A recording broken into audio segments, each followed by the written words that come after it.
There's a tree in my backyard that I'm honestly a little embarrassed to talk about. A full-grown apple tree, healthy, beautiful, leaves so green they almost looked painted, that hadn't produced a single fruit in 7 years. 7 years of watering, fertilizing, pruning on schedule, following every piece of advice from every gardening forum I could find. I spent somewhere around $200 on specialty bloom boosters, phosphorus supplements, and hormone sprays that promised to unlock fruiting potential. The tree just kept growing. Lush, leafy, absolutely fruitless. The morning everything changed, I wasn't following any expert advice. I was frustrated. I walked out to that tree, rolled up a newspaper as tight as I could, and hit the trunk. Not out of science, out of pure exasperation. My neighbor watched from across the fence with an expression that clearly said he was reconsidering our friendship. But 11 weeks later, for the first time in 7 years, that tree was covered in blossoms. I didn't understand what had happened. So I started digging, not in the garden, but through research papers, agricultural archives, and the kind of obscure horticultural literature that nobody reads anymore. What I found didn't just explain why my tree finally bloomed. It exposed something much bigger, a mechanism that farmers have known about for thousands of years, that modern plant science has fully documented, and that the $200 billion fertilizer and crop stimulant industry has absolutely no financial interest in telling you about. Because here's the truth that will reframe everything you think you know about growing fruit trees. Your tree doesn't need more nutrients to produce fruit. In many cases, it needs the opposite. It needs to believe, on a biological level, that it might not survive, that this could be its last season, and you can trigger that response for exactly $0. What I'm about to show you isn't a gardening trick. It's a window into how plants actually think, survive, and decide when to reproduce. It's a story that starts in ancient olive groves around the Mediterranean, runs through Roman agricultural manuals, wins through a Columbia University laboratory in 1973, and ends in your backyard with a rolled-up newspaper and a tree that's finally ready to give you everything it's been holding back. Stay with me, because by the end of this, you'll never look at a struggling fruit tree the same way again. Long before anyone had heard of fertilizer bags stacked at a garden center, long before the concept of bloom booster existed in any language, farmers in the ancient Mediterranean already knew something that modern horticulture spent decades trying to rediscover. They knew that a comfortable tree is a lazy tree, and they knew exactly what to do about it. In the olive groves of ancient Greece and Rome, groves that in some cases are still producing fruit today, 2,000 years later, farmers practiced something that would look absolutely brutal to a modern gardener. When an olive tree grew strong and leafy but refused to fruit, they didn't feed it. They beat it. They used wooden clubs, the blunt ends of farming tools, sometimes the flat side of a stone. They struck the trunk repeatedly, not with the intention of damaging the tree, but with the very specific goal of frightening it into reproduction. The Romans even had a name for the principle behind it, embedded in their agricultural writing: the idea that a tree must sense its own vulnerability before it will commit to bearing fruit. Pliny the Elder, writing in the 1st century AD, documented methods of wounding fruit trees to increase their yield, describing how farmers would drive wooden stakes into the base of unproductive trees, or twist and stress the main branches until the tree redirected its energy away from growth and into fruiting. This wasn't cruelty. It was an intuitive understanding of plant biology that these farmers had accumulated across generations of close observation. A knowledge system built not in laboratories but in fields, passed from father to son, from one agricultural community to the next, across centuries of Mediterranean farming culture. The same instinct appeared independently, thousands of miles away. In rural Japan, farmers growing persimmon and plum trees developed a ritual that has been practiced for so long its exact origins are difficult to trace. In late autumn after harvest, a farmer would take a wooden mallet and walk the orchard, striking each trunk with measured, deliberate blows. Then, in a tradition that has survived into the modern era in some regions, the farmer would hold a short ritual conversation with the tree, asking whether it intended to fruit the following year, and answering for it. Yes, it would. The striking and the ritual were understood as a single act. The physical stress and the intention were inseparable. What the farmers understood instinctively, and what we now understand scientifically, is that the blow was the message. The tree received it and responded. In the Middle East, in South Asia, in pre-colonial Mesoamerica, across cultures that had no contact with one another, variations of the same practice emerged. Farmers girdled trees by cutting shallow rings through the outer bark. They bent branches and secured them in stressed positions for weeks at a time. They drove copper nails into trunks. They exposed roots and left them to face the dry season before covering them again. Each technique, in its own way, was delivering the same biological signal. Your situation is precarious. The time to reproduce is now. And then, in the 20th century, almost all of it disappeared. Not because it stopped working, not because someone proved it was wrong. It disappeared because it became unnecessary, or rather because an entire industry arose to make farmers believe it was unnecessary. The global fertilizer market, which today stands at just under $200 billion per year, was built on a single foundational premise, that what your plant needs is always something you can buy. Nitrogen, phosphorus, potassium, bloom stimulators, rooting hormones, synthetic auxins and gibberellins in carefully measured bottles with scientific-sounding labels. The ancient knowledge, the knowledge that sometimes the most powerful thing you can do for a fruit tree costs absolutely nothing, quietly disappeared into the background. It wasn't suppressed dramatically, it was simply never mentioned, never taught, allowed to fade while the industry that replaced it grew into one of the most profitable agricultural sectors in human history. What the old farmers knew and what the industry never advertised is that you cannot buy your tree into fruiting if the tree has already decided it has no reason to fruit. And understanding why that is, understanding the actual biology of what happens inside a tree when it gets struck, stressed, or threatened, is where this story gets genuinely extraordinary. Here is something that most people who have spent years gardening still don't fully appreciate. A plant is not passive, it is not a static, silent thing that simply absorbs whatever you give it and grows accordingly. A plant is a sensing organism, continuously gathering information about its environment, processing that information at a cellular level, and making what can only be described as decisions about how to allocate its resources. It has no brain.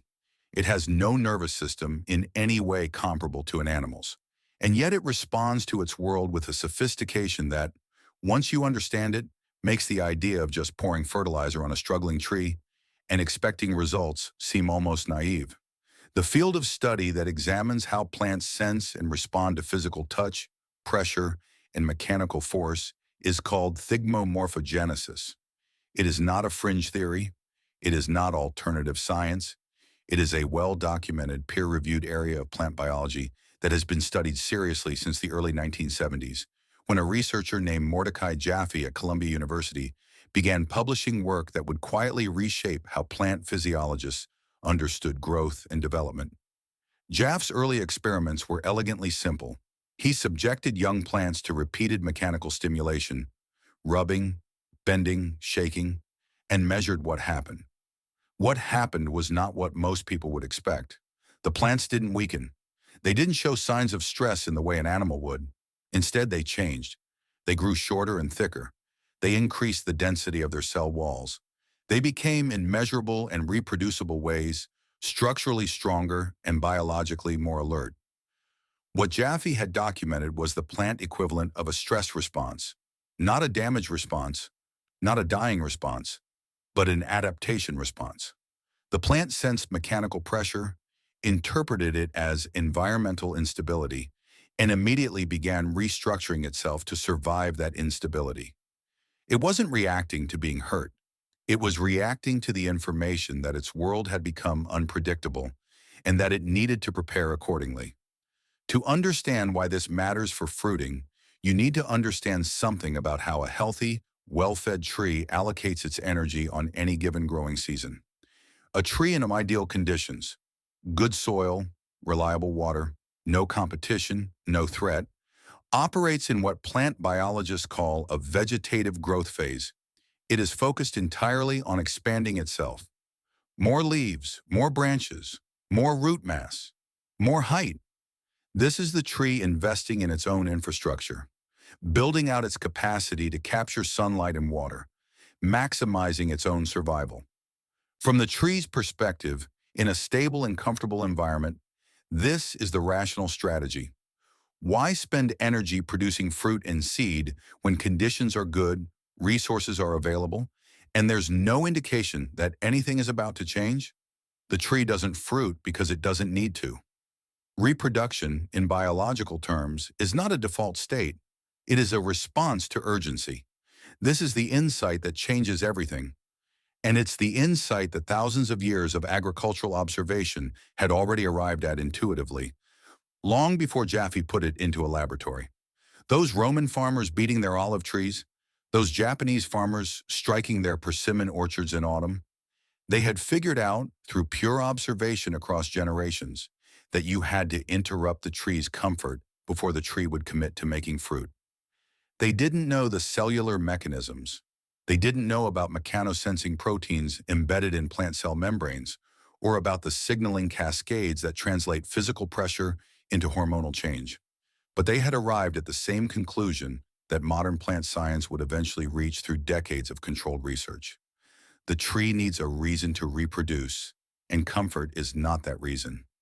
What provides that reason, what translates a physical blow to the trunk into a biological decision to flower and fruit, is a molecule that most people have heard of, but very few understand in this context. And when you learn what that molecule is, and what industry has been doing with it for decades, while telling you to spend $50 on a bottle of Bloom Booster, the picture becomes considerably less comfortable. That molecule is ethylene, and its story is where everything gets much more interesting. Ethylene is one of the simplest organic molecules in existence. Two carbon atoms, four hydrogen atoms, a double bond between them, a structure so minimal it barely qualifies as complex chemistry. And yet this molecule, produced naturally inside every fruit tree you have ever seen, is the single most important chemical signal in the transition from vegetative growth to reproductive output.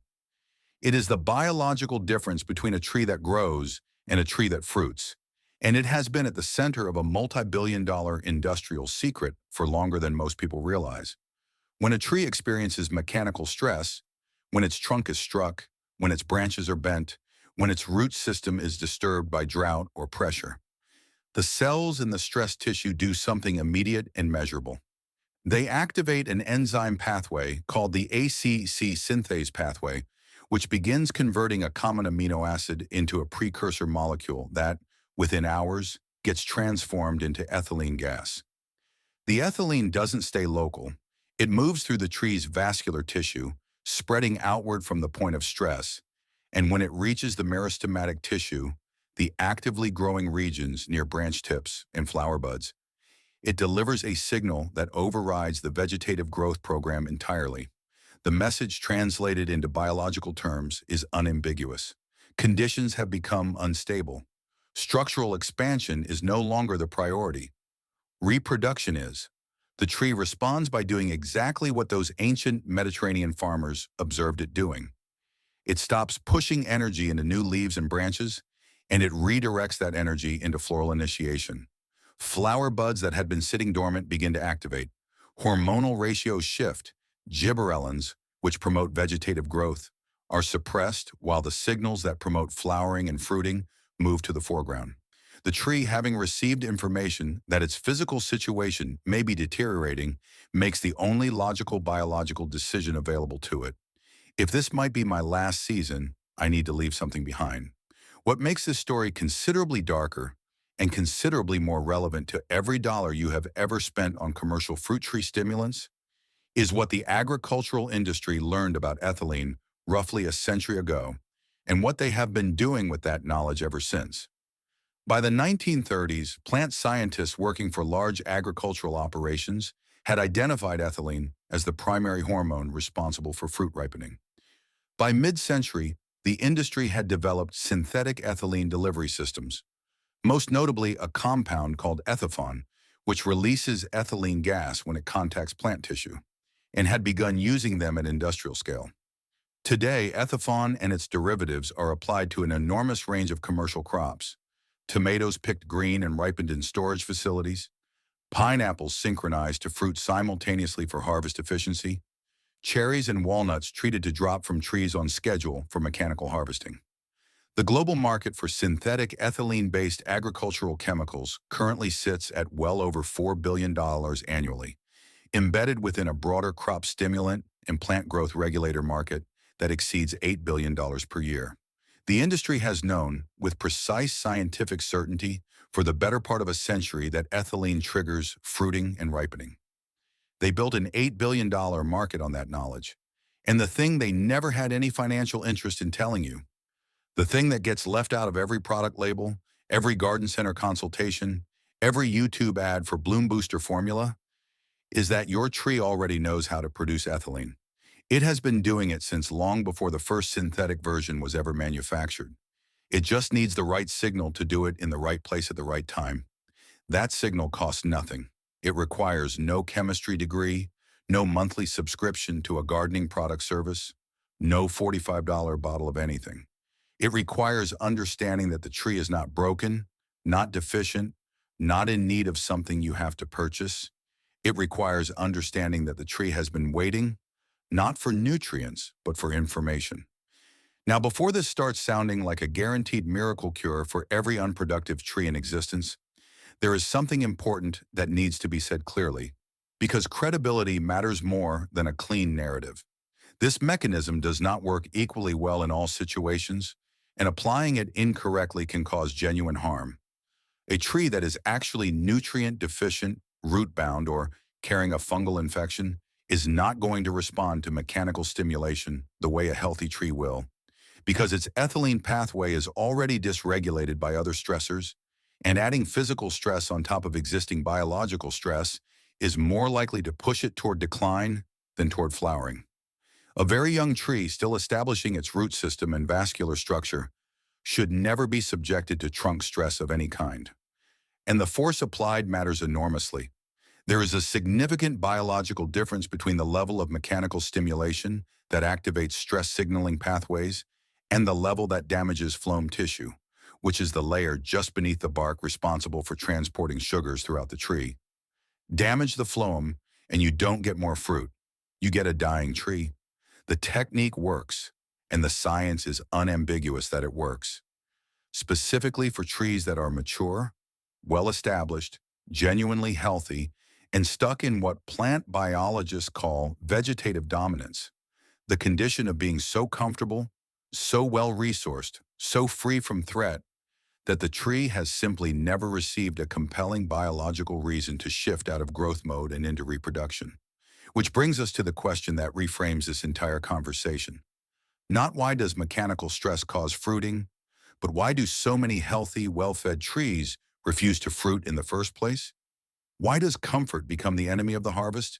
There is a concept in plant biology that explains more about why your fruit tree isn't producing than any fertilizer deficiency chart ever will, and it is called vegetative dominance. It is not a disease. It is not a disorder. It is a perfectly rational biological strategy that your tree is executing with complete precision. And once you understand it, you will realize that the entire category of bloom booster products sitting on garden center shelves is, in a very specific and measurable sense, making the problem worse. A tree in vegetative dominance has made a calculation, not consciously, not with anything resembling intention, but at the level of hormonal balance and resource allocation. It has arrived at a position, the environment is stable, resources are sufficient, there is no detectable threat to survival, and therefore the optimal strategy is to continue expanding vegetative mass. More leaf area means more photosynthesis. More photosynthesis means more stored energy. More stored energy means a stronger, more competitive organism. From a purely evolutionary standpoint, in a stable and comfortable environment, this is correct behavior. The tree is not malfunctioning. It is functioning exactly as natural selection designed it to function when conditions are good. The problem, from your perspective as someone who planted that tree specifically to eat its fruit, is that conditions are good is precisely the state you have been working so hard to create. Every bag of balanced fertilizer you applied told the tree the soil was rich and reliable. Every consistent watering schedule told the tree water stress was not a concern. Every layer of protective mulch told the tree the root environment was stable and comfortable.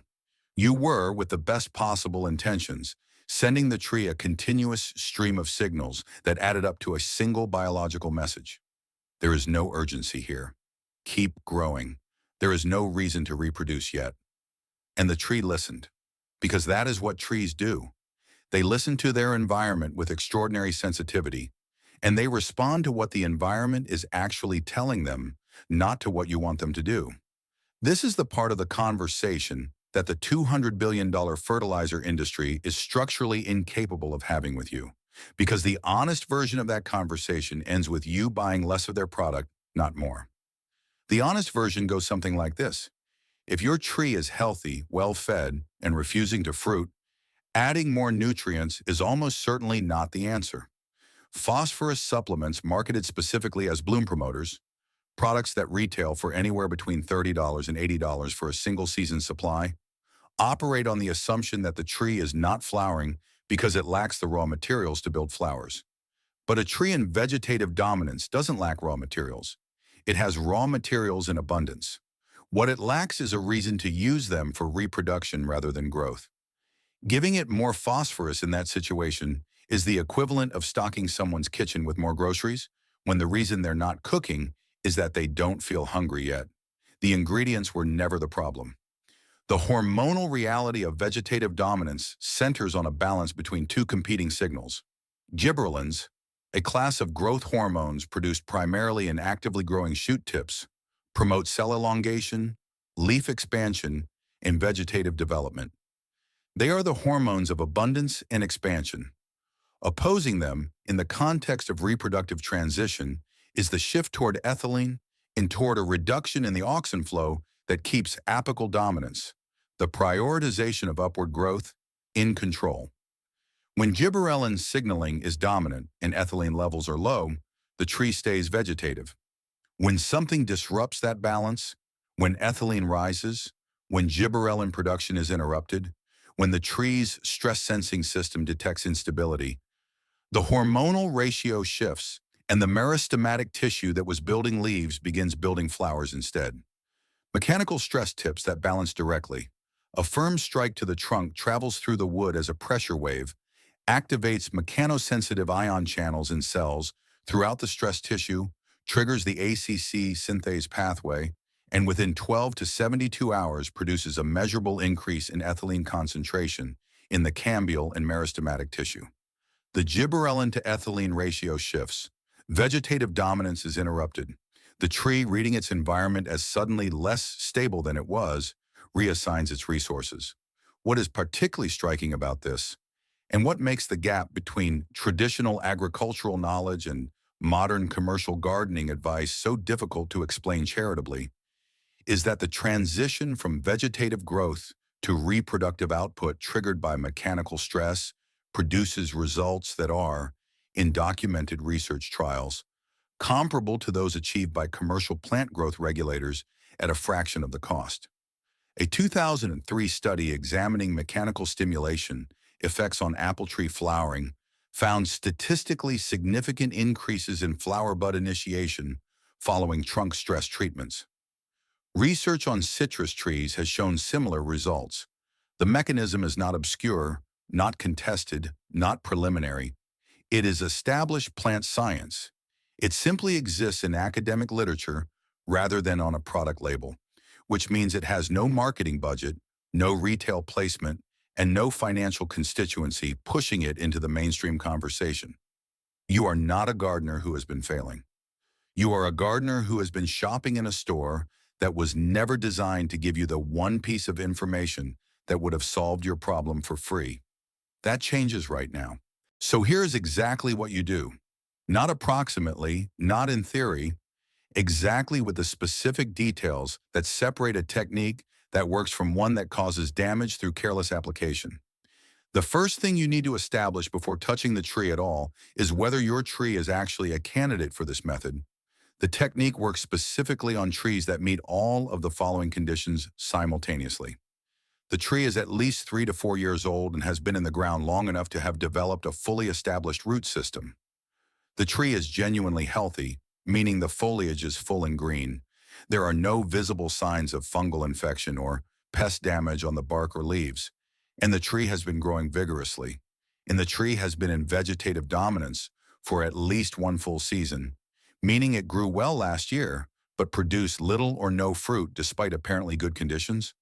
If your tree is struggling, if the leaves are yellowing, if growth has been weak, if the bark shows any cracking, discoloration, or unusual texture, stop. That tree needs diagnosis and treatment, not mechanical stimulation. Stressing an already compromised tree does not trigger the survival reproduction response. It accelerates decline. Assuming your tree qualifies, timing is the single most important variable in the entire process. You want to apply mechanical stimulation at the point in the growing season when the tree is transitioning from dormancy into active growth, when the buds are beginning to swell but before significant leaf out has occurred. In most temperate climates, this window falls in early to mid-spring, typically somewhere between late February and early April, depending on your specific location and the particular species you are working with. The reason this timing matters so much comes back directly to the hormonal biology covered earlier. You are trying to introduce an ethylene signal at precisely the moment when the meristematic tissue is making its initial allocation decisions for the season, before it has fully committed to vegetative growth, while it is still in the phase where a stress signal can redirect that commitment toward floral initiation. Apply the technique too early, while the tree is still fully dormant, and the hormonal machinery that responds to ethylene isn't yet active enough to redirect growth. Apply it too late, after full leaf out and the vegetative program is already running at full speed. The resource allocation decisions have already been made, and the signal arrives too late to change them for this season. For the tool, you have two good options and one important boundary: a newspaper rolled as tightly as you can manage. The tighter the roll, the more concentrated the pressure wave it delivers. Works very well and has the additional advantage of being something that most people have within arm's reach. A length of rubber hose or a soft rubber mallet achieves a similar result. What you are looking for in a tool is something that delivers a firm, focused pressure without being hard enough to break bark or compress the cambium. This is the boundary. Do not use a wooden club, a metal tool, a hammer, or anything rigid enough that a firm swing could crack or dent the bark surface. The bark must remain visually intact after treatment. If you see cracking, splitting, or any depression in the bark surface after a strike, you have applied too much force with too hard an implement, and you need to stop and monitor that area for signs of infection over the following weeks. The strikes themselves should be applied to the main trunk in the section between approximately 12 inches above the soil line and the point where the first major branches begin. You are targeting the section of trunk where the vascular tissue is most concentrated and where a pressure wave will travel most efficiently into the tree's internal signaling system. Strike with a motion that is firm and deliberate, comparable in force to knocking hard on a solid wooden door, and work your way around the circumference of the trunk, delivering strikes roughly every 3 to 4 inches around the full circle. One complete pass around the trunk is sufficient for most trees. For a larger tree with a trunk diameter above 6 inches, 2 passes on different days spaced about a week apart will produce a stronger signal without concentrating stress in a single event. After treatment, do not fertilize heavily for at least 6 weeks. This is critical, and it is the step that most people get wrong because it runs against every instinct developed by years of conventional gardening advice. What you have just done is send the tree a signal of environmental instability. If you immediately follow that signal with a heavy nitrogen application, you are flooding the tree with the exact hormonal precursors that promote vegetative growth, directly counteracting the ethylene signal you just worked to create.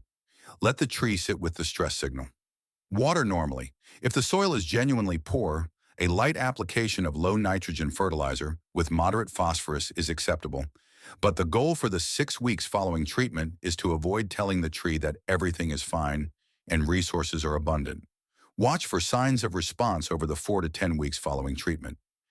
In a tree that has responded well, you will typically see a slowing of vegetative shoot extension. The long, vigorous new shoots that a tree in vegetative dominance throws out early in the season will be shorter and fewer than in previous years. This is not a sign that the tree is struggling. It is a sign that resource allocation has shifted. Shortly after, in a successful response, you will begin to see flower bud development at branch tips and lateral spurs that in previous seasons produced only leaves. If the tree shows no response in the first season, the technique can be repeated the following spring with slightly increased intensity. Some trees, particularly those that have been in deep vegetative dominance for many years, require 2 seasons of mechanical stimulation before the hormonal balance shifts convincingly. Patience here is not passive waiting, it is part of the method. There are 2 variation techniques worth knowing for situations where trunk striking alone may not be sufficient. The first is partial girdling, using a sharp knife to cut a shallow groove through the outer bark in a 3/4 circle around the trunk, stopping before completing the full circle to avoid cutting off water flow entirely. This interrupts the downward flow of sugars through the phloem on the cut side, creating a localized accumulation of carbohydrates above the cut that further shifts the hormonal balance toward reproduction. It is more invasive than trunk striking and should be approached carefully, but it has a documented history stretching from Roman agricultural practice through to modern commercial orcharding, where partial girdling of grapevines and some tree fruits is still used as a standard yield management technique. The second variation is branch positioning, bending vigorous upright shoots downward and securing them in a more horizontal position for 4 to 6 weeks in early spring. Horizontal branches experience reduced auxin flow from the apical meristem, which reduces their vegetative dominance and promotes lateral flower bud formation. This technique requires no tools beyond a few lengths of soft garden tie and produces no bark stress whatsoever, making it the preferred first approach for younger trees or trees where you want to avoid any risk of bark damage. The knowledge sitting in these 3 techniques, trunk stimulation, partial girdling, and branch positioning, represents several thousand years of accumulated agricultural observation, confirmed by 20th and 21st century plant science, available to you right now for a cost that rounds to zero. It was always yours. It was just never sold to you because you cannot build a $200 billion industry on telling people to roll up a newspaper. There is a moment that happens for a lot of people somewhere in the middle of learning something like this. A moment where the information stops feeling like a gardening tip and starts feeling like something else entirely. Like a small but significant realization about the relationship between what you have been told you need and what you actually need. About the distance between the solution that costs money and the solution that costs nothing. About how much of what gets marketed as expertise is really just the commercialization of knowledge that was freely available long before anyone figured out how to put it in a bottle and charge $50 for it. That moment is worth sitting with because it extends well beyond fruit trees. The story of thigmomorphogenesis, of ethylene and vegetative dominance, and the ancient farmers who understood intuitively what took 20th century science decades to formally document, is not really a story about a gardening technique. It is a story about what happens to traditional knowledge when industrial interests grow large enough to replace it. It is a story about a $200 billion fertilizer market and an $8 billion plant growth regulator market that are both built, at least in part, on the systematic displacement of methods that predate them by thousands of years and cost nothing to implement. It is a story about the difference between a knowledge system designed to make you capable and a knowledge system designed to make you dependent. The farmers who beat their olive trees in ancient Greece were not primitive. They were not superstitious. They were practitioners of an empirical tradition, observation, hypothesis, repeated application, refinement across generations, that arrived at scientifically valid conclusions through a completely different pathway than the one we now call research. They did not need a laboratory to understand that a threatened tree fruits and a comfortable tree grows. They needed only to pay close attention to what trees actually do and to pass that attention forward across generations without letting anyone convince them that the old ways were inferior to whatever was currently being sold. That chain of attention was broken, not violently, not through any single dramatic event, but gradually and commercially, through the slow, consistent message that modern products were more reliable, more scientific, more effective than the accumulated knowledge of people who had been growing food for millennia without buying anything. Some of that message was true. Genuine advances in plant science have produced real benefits for agriculture.